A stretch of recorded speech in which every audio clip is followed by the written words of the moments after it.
welcome, welcome, welcome to Health Issues 2010. I'm your host, Chris Sylvain, and believe me, this is a historic moment for me because who we have today is the founder, the producer, and will always be the host emeritus of Health Issues 2010, and we have none other than the one that you know, Dr. Keith C.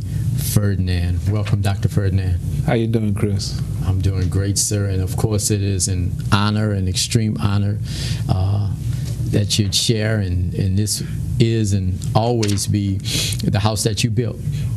Well, you're doing a wonderful job. You know, Health Issues 2010 was Health Issues 2000, and we had to push it back because we've been running so long that we passed up 2000. Yeah. I don't know if you've recognized it, but we're going to pass up 2010 soon. You're going to have to rename it. Wow. That's amazing. That is amazing. And we've come to talk about it, and I think, you know, everybody knows as a, you know, world status, you know, cardiologist known throughout the world, and the internet has done a great job of being able to chronicle, you know, so many of the studies and the work that you've done in the area of cardiology, and we appreciate that.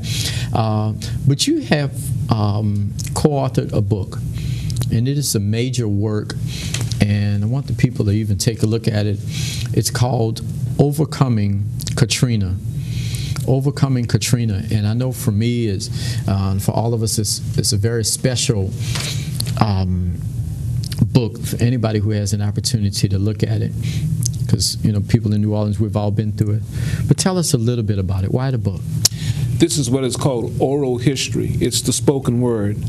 We have 27 people, all related to New Orleans, African-American voices, and I can tell you why we chose African-Americans, that talk about New Orleans before Katrina, during Katrina, and after Katrina.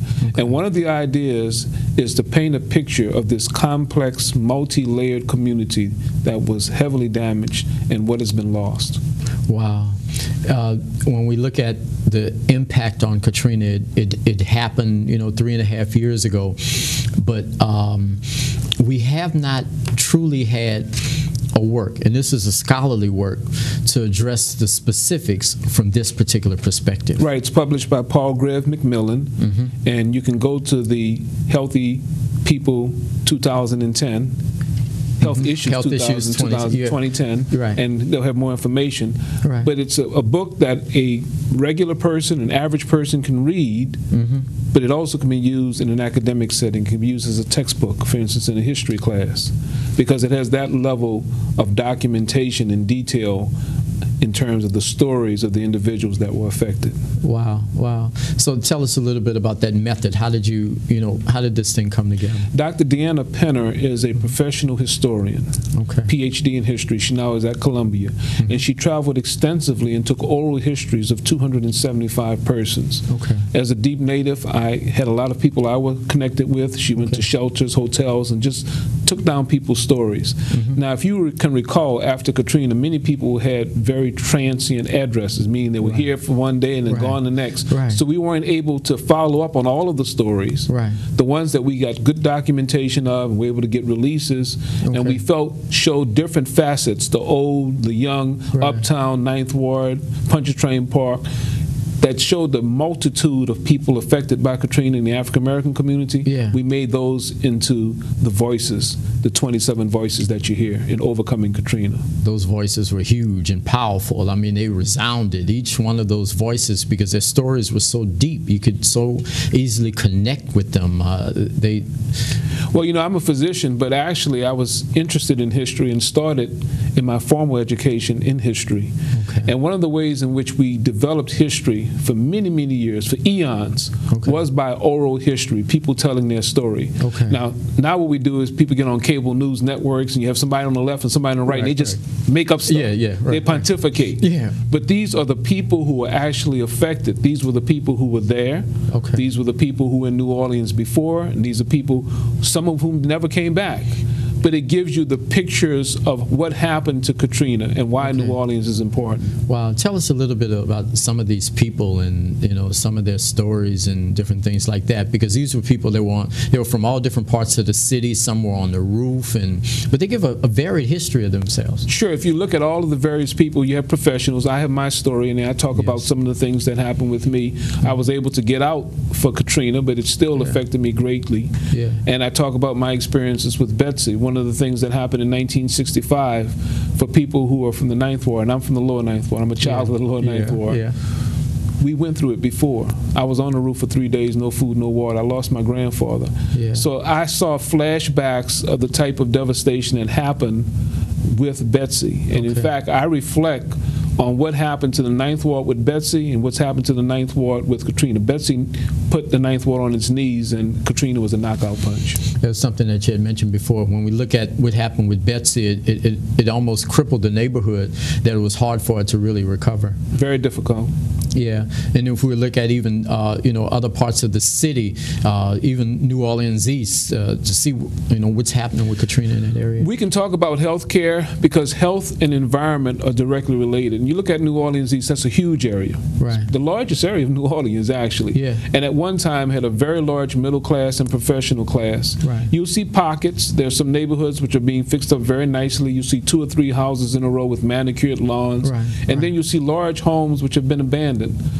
Whole townhouse complexes have just been torn down. Wow. So you're looking at a neighborhood which is trying and is doing the best it can, but there's no hospital, for instance. Methodist Hospital is closed. Lakeland Hospital is closed. There's nothing in St. Bernard Parish, which is juxtaposed right next to New Orleans East. Okay. So if you're a young woman, you're in labor, and you're trying to deliver, or you're trying to fix that bad roof, and you fall off the ladder and break a leg, right. Depending on the time of day, how the traffic is on the high rise, whether the Chef-Ventura Bridge is up, you can be in trouble trying to get some emergency care.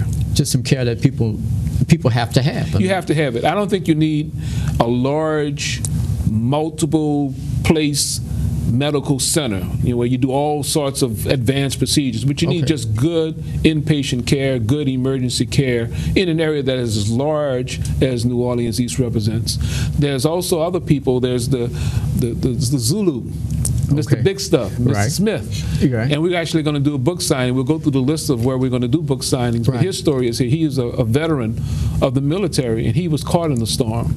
And he was one who experienced that rising water and getting into the attic and busting a hole in the roof and trying to survive. There's Eleanor Thornton, a young woman. She worked in the service industry. She was caught in the Superdome, the convention center.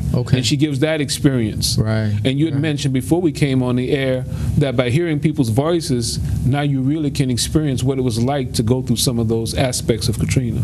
You know, and that's one of the key things about the book. And the point is made well that it may not be the only book that's written about Katrina, but this particular perspective of, particularly for African Americans, to be able to be that voice for African Americans was significant, because the world looked at what happened with African Americans. That was the most significant thing. I was going to explain to you that why we did African American Voices. It's not because Katrina didn't hurt others. It was an equal opportunity killer.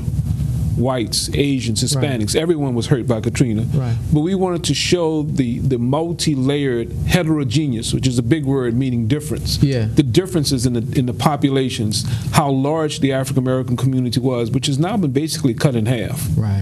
And it's not just a bunch of poor people and criminals who need to be abandoned. You know, if you're a congressman and you're from an area you never visited New Orleans, you say, why should we even bother with? You know, they're just a bunch of ne'er-do-wells. You know, they're just the dregs of society. But this book tells you that these were a lot of hard-working, honest people, professionals, middle class, laborers, who were hurt and who were damaged by the largest unnatural disaster in the history of the United States. You're a very humble man, Doctor, but let's even talk about even the Ferdinand family, those 3 men that came through. You know, your parents were very hardworking, and they instilled to you a great work ethic, and I think you chronicled that beautifully throughout those stories.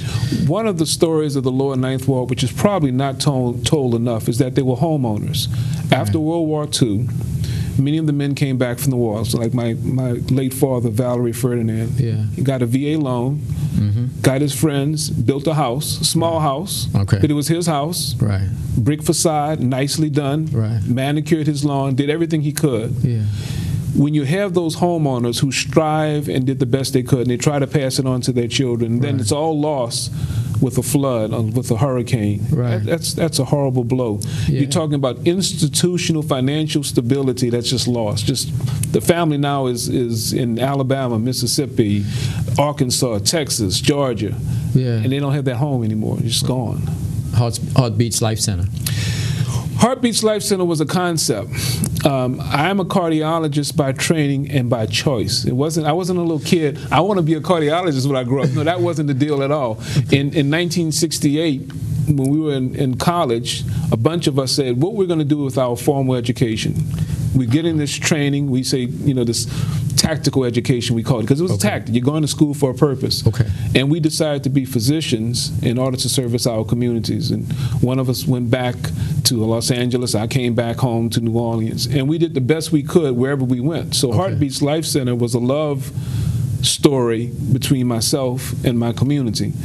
Well, when we lost all of that equipment and the 15 employees scattered and the thousands of patients were lost to the wind, it just became too much. It's hard for any doctor in private practice to start a practice, but once you've had so much and you've lost so much, it takes a lot of effort to get it going again. Wow.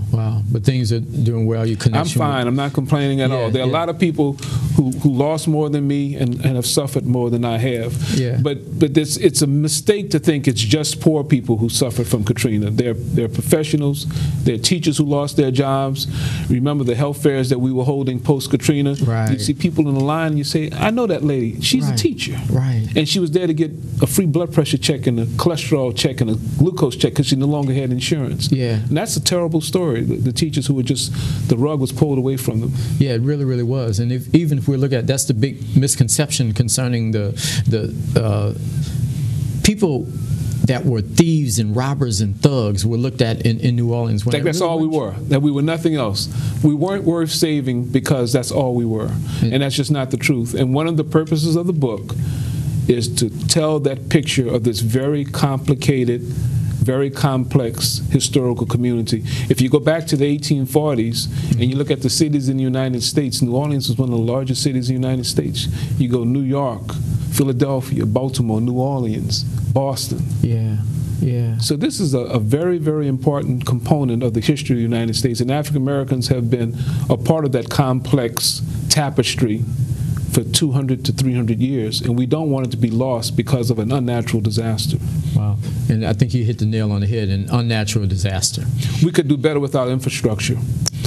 I'm not an engineer, but I really don't think we did well in terms of the levee construction.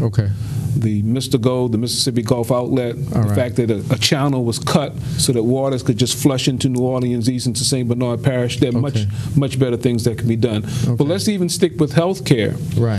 When people left from the New Orleans area in the so-called evacuation or the run like heck, many of them didn't know what they were on or what the tests they had last year showed or exactly what their diagnoses were.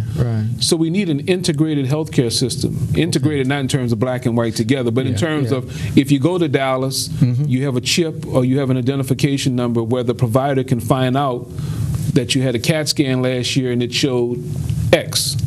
Or it showed Y. And in terms of your job, you're professionally a pharmacist. You've done a pretty good job in your industry in trying to get people to get their medical records for their drugs available. So if they go to another place and they're able to show identification, you don't want anybody just walking up to the counter. I'm Joe Brown. What medicines were all? But they're able to get access to their records. But still, that's not universal and it's not integrated. It doesn't take into account all of the aspects of their care, previous surgery, previous tests, laboratory visits, diagnoses. And it's hard for the individual to have all of that information. It's got to be some sort of intervention to be able to help. I really believe that that's an important component. That's one of the lessons that we learned from Katrina, that people should know what they're on, what the medications are. Not, I'm on a white pill, blue pill, yellow pill. That won't cut That's it. not going to do it, right. How many white pills you have? About 400, 500? all over. That's right. So they have to know what the medicine's on, and they have to know the dosage and what it's for. Okay. If they've had a test, they need to know the outcomes of the test. What the test was for, even before you do a test. Right. But if you have that result, you should have a diagnosis. It was normal, or it showed X, Y, Z. All right. If you have a physician, he or she may be displaced. Their office may be closed. There must be some area, some place where the information, the medical information, has been deposited where the person can get access. So there's a lot directly related to healthcare that came out of the Katrina experience that has energized me to think that we can do better. Well, and I'll even throw this out because you've done a whole lot, you know, with the, I think it's Project Hope that you're working with. If you could even share. Right. Some of my work now is with the Association of Black Cardiologists, and we're going to put on the Health Issues 2010 websites. Yes. Health Issues 2010.org. Healthissues2010.org. We'll put information about the ABC, but we raised several $100,000s, and some of it was used to support the St. Thomas Health Center. Okay. It's a not-for-profit in Uptown New Orleans, not in my beloved Ninth Ward, but Uptown New Orleans, and has done a wonderful job serving the indigent. It was one of the first primary care practices that was up after Katrina. And since that time, they're in a process of even getting more and more development. They're getting consultations being done. Ochsner are sending their cardiology fellows over to do some service. There's a rheumatology clinic. There's eye clinic. They pioneered doing screening mammograms, etc. So we have supported that particular initiative at the Association of Black Cardiologists as part of our Hope Project. Okay. People call me from around the country what they can do to help me, and I say, well, you know, I'm hurt, but I'm okay. Okay. And we took the monies that were given by individuals, by pharmaceutical companies, by government concerns, et cetera, and we made grants, not just to St. Thomas, but to multiple clinics throughout the New Orleans area. That is so awesome. That's always been your heart, to be able to help people. I remember going all the way back to the early radio program years ago. We remember listening, Habari Ghani, you know, how can we help? Let's look at Louisiana, though, you know, just in general. You know, we talked a little bit about it, but are we that much further along from Katrina, you know, 3.5 years? Well, the last survey done for healthcare status by United Healthcare in 2008 put New Orleans and Louisiana at the bottom, the worst. Wow. You look at infant mortality, life expectancy, cancer rates, diabetes, and you kind of lump all those things together, we're the worst. Now, why is that? I don't think we're inherently genetically inferior to other parts of the United States. It's not genes. Right. It has to be environment. It has to be something we're doing. Right. It's probably because lifestyle. People embrace too much of the wrong types of food, too much salt, too much fat. It also is probably related to not having identifiable sources of care. Big words, meaning you know who your doctor is. You know who your nurse practitioner is. Okay. Because if you don't, you wait until you're sick. And if you wait until you're sick, it's too late. Using the emergency room as a source of care is not the way to maintain health. Oh, I feel bad. I'm just going to go right and drive up just as if somebody had a gunshot wound. The emergency doctor doesn't know you, doesn't know what's happened to you in the past, and it's really hard to make those types of assessments. Wow. Bringing it back to the voices of Katrina, one of the things that came out, and I think you're very sensitive to this, is apart from the 1,500 plus who drowned and died acutely, a lot of the older persons developed heart failure and strokes, heart attacks and kidney disease and undiagnosed cancers that were untreated and died in a year or two after. Yeah. So when you look at the mortality, which is the death rate related to Katrina, it's more than who died in the attic or who drowned. Especially with the older persons, is what happened to them afterwards. It's the people who died in December and June the next year and so forth, that if it wasn't for Katrina, or you know, if the levees didn't break, then they may have lived another 10 or 15 years. Absolutely. It was a bad experiment. If you take elderly people, many of whom are on medications, many of whom have heart disease or diabetes or kidney disease or cancer, and you say, just go. Well, where do you want me to go? Just go somewhere. Just drive for, you know, 8, 9, 10, 12 hours, and wherever you land, you land. And don't do anything, because your family's trying to get themselves together, trying to find where they're going to eat and sleep. And then maybe if you feel real bad, they'll take you to an emergency room several weeks to months later. That's not a good experiment. And we know the results of that experiment. There was a high degree of death and disability, especially for our elderly people of all races, of all ethnicities, post-Katrina. And it just happened. We can see the statistics, and they're solid, and we know that that's happened. You know, you take for instance, the case of some of the elderly voices. We start with the retirees. Yes, you did. And many of them speak to that sense of loss, that they had the church, they had their friends, the social clubs, etc., and all that was splintered. Wow. And the efforts to rebuild have been very slow, dismally slow. Their history is so gripping, though. When we start off with Aline St. Julian, and if you hear her history and speak about, you know, the life that she lived throughout New Orleans, and then to see what happened at that time, it's major. That's the first story. Yeah. We start with the retirees, then we go to people who are in the peaks of their careers. Right. They include me. I don't know if I'm in the peak, but yes. They include me. and we end up with the young, the strivers.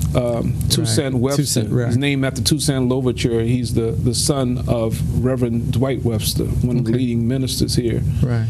Eleanor Thornton, working class young woman who was caught in the convention center, and she speaks to what that experience was like. And you know, because you're a person who has dealt with the people of New Orleans and the people of this area, it's not just numbers and statistics. It's not something you can just put a pen and write something down. Right. So the oral history was our effort to allow individuals to tell their stories from their perspectives, unvarnished, uncut. Yes. This is, you know, if you don't agree with them, that's fine, but this is what they experienced. And it was, and literally, it's almost like firsthand to be able to go right to the people as opposed to going through somebody's interpretation of what they went through. I think I might be able to give you a flavor of a few. Let's see if I can find one really quickly here. This is Toussaint, and Toussaint was the young guy who, he's an educated young man. So a lot of our young people are trying to come back, but it's hard because they're in a part in their life where they want to see things take off. Right.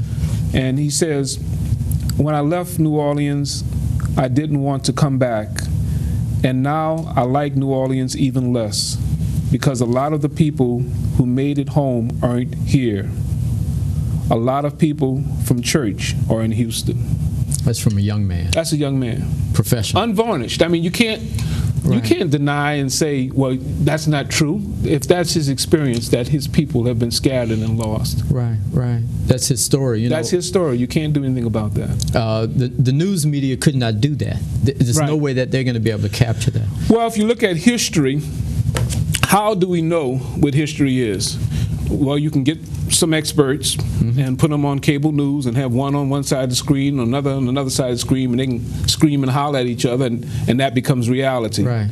Or you can ask the people who were there and who have experienced what happened to you. Tell me your story. Right. And I think that is the way real history has to be told. It has to be first-hand accounts from people who experienced history. And we can learn from that. We can learn a lot from that.